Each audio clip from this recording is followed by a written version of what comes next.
Um, I think now let's get to slightly the fun part of the conversation. We call it rapid fire. So basically, I'll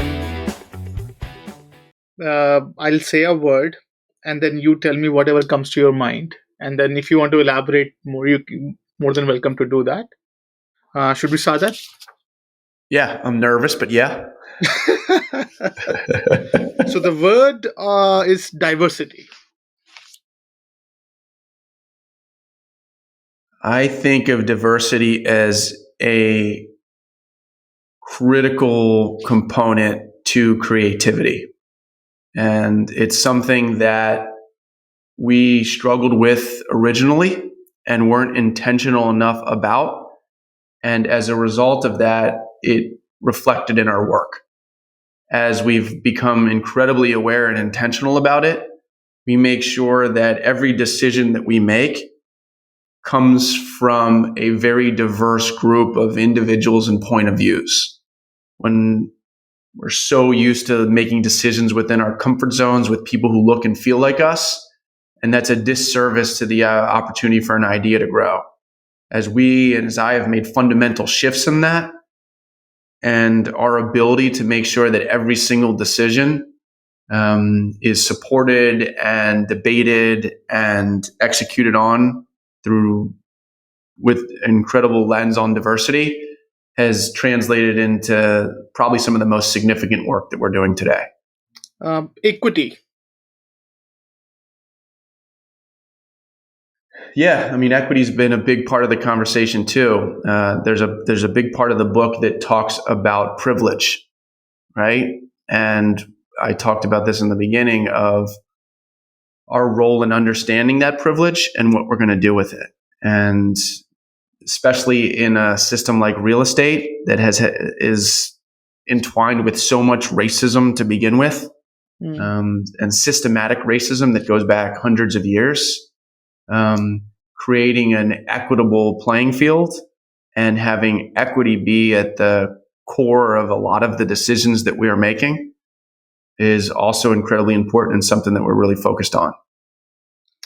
Future of work. Yeah, I mean, for me, I think the default answer is all around technology.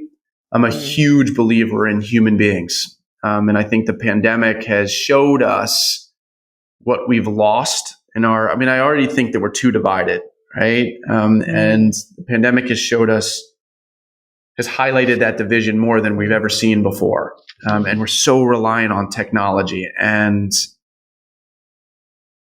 I think the future of work is us being able to reconnect as human beings. And I have this dream that we are going to go back to the old way of doing business, like at the end of a meeting when we've been really touched by somebody, rather than shooting them a text message or pinging them on Instagram, we're going to write them a handwritten note.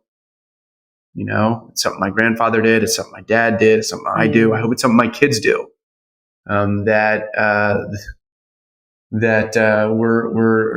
not going to settle for the ease of a Zoom call. You're running podcasts now. You've been doing them for 2.5 years. I'm running podcasts as well. The idea of doing it virtually back in the day didn't exist, right? If the pandemic hadn't happened, where are you right now? Where are you? Boston. Yeah, I would have gone up to Boston and sat in a room with you. Right. And we would have connected on a completely different level than we're connecting on right now. So while technology is important, it'll move things forward. I hope that there's a shift in the workplace back towards human connection. Fair point. Culture. Yeah, look, culture is at the heart of it's. Culture's like our glue, right? It's the thing that holds us as different people together. You know, if you were to come visit Seawall, we've got this incredible culture, and we've got a pretty diverse group of people that work here, all from different racial, socioeconomic, and political backgrounds. But we're all so deeply connected around the quest to fulfill our purpose as a result of the culture that's been set here, that I think that we do a good job of staying aligned and in tune with that. Disruption. The word that comes to my mind is necessary, right? I think that we have to disrupt things. I use the word reimagine more than I use the word disrupt. But at the end of the day, you're doing the same thing, right? You're taking something the way that has worked one way for the world, and you're doing your best to change it.